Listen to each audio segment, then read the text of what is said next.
Assalamualaikum warahmatullahi wabarakatuh. Perkenalkan, nama saya Sevia. Saya mahasiswa IAIN Pontianak, program studi Psikologi Islam.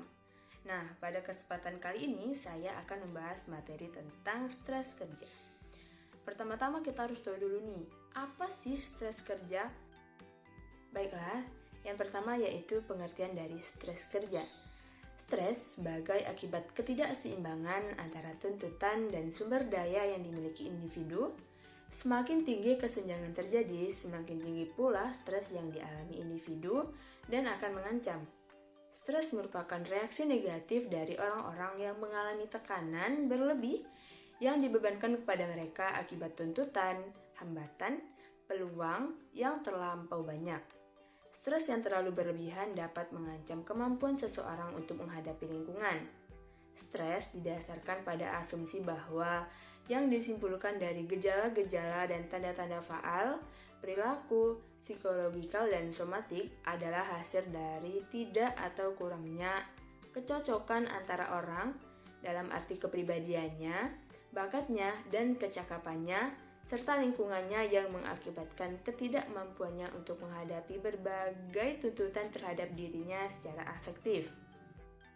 Stres kerja juga bisa diartikan sebagai sumber atau stresor kerja yang menyebabkan reaksi individu berupa reaksi fisiologis, psikologis, dan perilaku. Lingkungan pekerjaan berpotensi sebagai stresor kerja.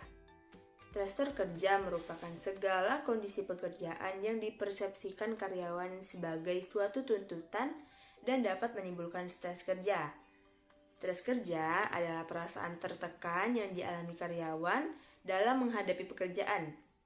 Nah, pendapat ini juga didukung oleh Bird dan Newman yang mendefinisikan mengenai stres kerja sebagai kondisi yang muncul dari interaksi manusia dengan pekerjaannya serta dikarakteristikan oleh manusia sebagai perubahan manusia yang memaksa mereka untuk menyimpang dari fungsi normal mereka.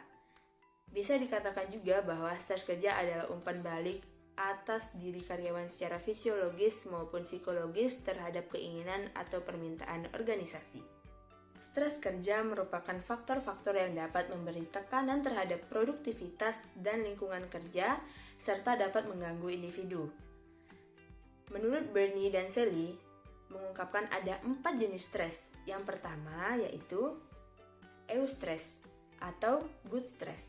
Merupakan stres yang menimbulkan stimulus dan kegairahan, sehingga memiliki efek yang bermanfaat bagi individu yang mengalaminya. Contohnya nih, seperti tantangan yang muncul dari tanggung jawab yang meningkat, tekanan waktu, dan tugas yang berkualitas tinggi. Yang kedua, distress merupakan stres yang memunculkan efek yang membahayakan bagi individu yang mengalaminya, seperti tuntutan yang tidak menyenangkan atau berlebihan yang menguras energi individu sehingga membuatnya menjadi lebih mudah jatuh sakit. Yang ketiga, yaitu hyperstress, yaitu stres yang berdampak luar biasa bagi yang mengalaminya. Meskipun dapat bersifat positif atau negatif, tetapi stres ini pasti membuat individu terbatasi kemampuan adaptasinya. Yang keempat yaitu hypostress. Merupakan stres yang muncul karena kurangnya stimulasi, contohnya stres karena bosan atau karena pekerjaan yang rutin. Setelah mengerti apa itu stres dan macam-macam stres, selanjutnya yaitu gejala-gejala dari stres kerja. Individu akan mengalami gejala stres positif seandainya mendapatkan kesempatan untuk naik jabatan atau menerima hadiah atau reward. Sebaliknya nih, jika individu merasa dihambat oleh berbagai sebab di luar kontrol dalam mencapai tujuannya, maka individu akan mengalami gejala stres yang negatif. Robin dan Coulter mengungkapkan tentang gejala-gejala stres sebagai berikut. Yang pertama, fisik. Perubahan dalam metabolisme, bertambahnya detak jantung dan nafas, naiknya tekanan darah, sakit kepala, dan potensi serangan jantung. Yang kedua yaitu perilaku. Merupakan perubahan dalam produktivitas, ketidakhadiran, perputaran kerja, perubahan pola makan, peningkatan konsumsi alkohol atau rokok, berbicara cepat, gelisah, dan gangguan tidur. Yang ketiga, psikologis. ketidakpuasan kerja, tekanan, kecemasan, lekas marah, kebosanan, dan penundaan. Nah, yang selanjutnya yaitu faktor-faktor yang mempengaruhi stres kerja. Yang pertama, stresor kondisi pekerjaan, seperti beban kerja berlebihan secara kuantitatif dan kualitatif, keputusan yang dibuat oleh seseorang, bahaya fisik, dan jadwal bekerja. Yang kedua yaitu stresor stres peran, berupa ketidakjelasan peran, adanya bias dalam membedakan gender dan stereotipe peran gender, dan pelecehan seksual. Yang ketiga yaitu stresor faktor interpersonal, meliputi hasil kerja dan dukungan sosial yang buruk, persaingan politik, kecemburuan sosial, kemarahan, dan kurangnya perhatian manajemen terhadap karyawan. Yang keempat, stresor perkembangan karir, seperti promosi jabatan yang lebih rendah dari kemampuannya, promosi jabatan yang lebih tinggi dari kemampuannya, keamanan pekerjaan, ambisi yang berlebihan sehingga mengakibatkan frustasi. Yang kelima, yaitu stresor struktur organisasi, meliputi struktur yang kaku dan tidak bersahabatan, pertempuran politik, pengawasan dan pelatihan yang tidak seimbang, ketidakterlibatan dalam membuat keputusan. Yang selanjutnya yaitu stresor tampil rumah pekerjaan, seperti mencampurkan masalah pekerjaan dengan masalah pribadi, kurangnya dukungan dari pasangan hidup, konflik pernikahan, dan memiliki dua pekerjaan. Nah, setelah teman-teman mengetahui nih faktor-faktor yang mempengaruhi stres kerja, selanjutnya yaitu kiat mengurangi stres. Stres dalam kerja sama seperti stres lainnya loh, yaitu bagaimana persepsi karyawan atau individu terhadap sebuah pengalaman merupakan suatu hal yang masuk akal untuk mengasah keterampilan, mengatasi stres individu, serta memonitori pola perilaku dan kebahagiaan secara periodik. Nah, kiat yang pertama yaitu menyediakan waktu rileks. Stres yang berkaitan dengan pekerjaan dimulai sejak pagi sebelum berangkat kerja. Oleh sebab itu, daripada memikirkan beban pekerjaan, lebih baik waktu digunakan untuk melakukan relaksasi seperti meditasi, yoga, dan teknik pernafasan. Yang kedua, bersikap lebih asertif. Pada umumnya, masalah pekerjaan berpangkal dari kurangnya kesempatan untuk membuat perubahan atau keputusan. Oleh sebab itu, perlu berbicara dengan atasan berkaitan dengan tugas dan tanggung jawab tambahan.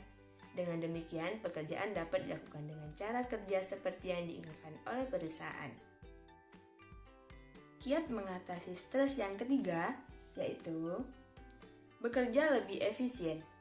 Karyawan pada umumnya selalu kekurangan waktu untuk menyelesaikan tugas yang bukan disebabkan oleh tugas yang berlebihan, melainkan berkaitan dengan waktu dan cara mengerjakannya. Untuk bekerja secara efisien, karyawan harus terampil menentukan prioritas. Nah, urutan prioritas dapat membantu mengatur strategi penyelesaian pekerjaan. Dan yang keempat, yaitu tingkatkan energi dengan tidur. Keadaan lelah lebih mudah memicu stres karena hal-hal sepele. Dalam keadaan demikian, dianjurkan tidur selama 15 menit di tengah waktu kerja, akan sama manfaatnya dengan tidur malam 3 jam. Yang selanjutnya, yaitu mengatur lingkungan kerja. Mengubah lingkungan kerja secara kecil-kecilan seperti menata meja kerja yang berantakan, mengurangi asap rokok. Tempat kerja yang teratur akan membentuk pikiran yang teratur. Menjaga lingkungan kerja, terutama meja kerja, dari tumpukan kertas atau file. Kiat yang selanjutnya yaitu meningkatkan keterampilan. Tidak ada kata terlambat untuk mempelajari keterampilan baru. Misalnya, Anda kurang mampu dalam melakukan komunikasi, keterampilan dapat dipelajari melalui buku-buku atau latihan kepemimpinan. Peningkatan keterampilan akan membuat karyawan lebih berharga. Yang selanjutnya yaitu jaringan. Seseorang karyawan perlu memperluas jaringan sehingga karyawan akan diuntungkan dari adanya dukungan sosial. Jaringan juga dipakai sebagai strategi mengurangi stres kerja karena hal ini akan membentuk hubungan dekat dengan rekan kerja dan kolega yang berempati dan dipercaya untuk menjadi pendengar yang baik serta membangun kepercayaan diri. Yang selanjutnya yaitu pekerjaan bukan segalanya. Bekerja merupakan ajang untuk aktualisasi diri, akan tetapi masih banyak kegiatan lain yang dapat menimbulkan perasaan berguna bagi karyawan, seperti mengikuti kegiatan di luar pekerjaan. Stres di tempat kerja akan berkurang. Nah, yang selanjutnya yaitu moderator stres kerja. Ada beberapa tipe kepribadian yang rentan stres dan ada tipe kepribadian yang tidak mudah terkena stres. Salah satunya nih, karakteristik kepribadian yang rentan terhadap stres kerja adalah kepribadian tipe A. Orang dengan kepribadian tipe A mempunyai obsesi terhadap waktu, ada perasaan dikejar-kejar waktu, dan ingin segera menyelesaikan pekerjaan, tidak sabar, dan mempunyai sense of urgency yang tinggi. Sebaliknya nih, tipe kepribadian B kurang rentan terhadap stres kerja karena merasa tidak dikejar waktu, tidak terobsesi oleh waktu, dan menikmati pekerjaan dengan rileks. Berdasarkan pendekatan kognitif, ada dua macam pola pikir, yaitu pola pikir positif yang menyebabkan optimis dan pola pikir negatif yang menyebabkan orang pesimis. Orang-orang optimis akan memandang peristiwa yang negatif sebagai suatu tantangan, sedangkan bagi orang-orang pesimis, peristiwa negatif dianggap sebagai ancaman. Nah, stres kerja mempunyai dampak negatif terhadap kinerja, ketidakhadiran, dan kemungkinan kepindahan. Dalam kondisi stres, karyawan akan menurun produktivitasnya sesuai dengan curve U.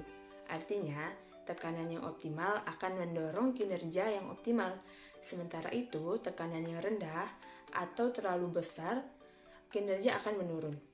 Indikator stres kerja yang lain adalah meningkatnya frekuensi absensi atau fenomena yang muncul tardiness, yaitu karyawan datang terlambat, memperpanjang proses produksi, menghindar dalam proses organisasi, dan kemungkinan akan melakukan pencurian. Baiklah, sekian materi yang dapat saya sampaikan. Mohon maaf atas segala kekurangan. Wassalamualaikum warahmatullahi wabarakatuh.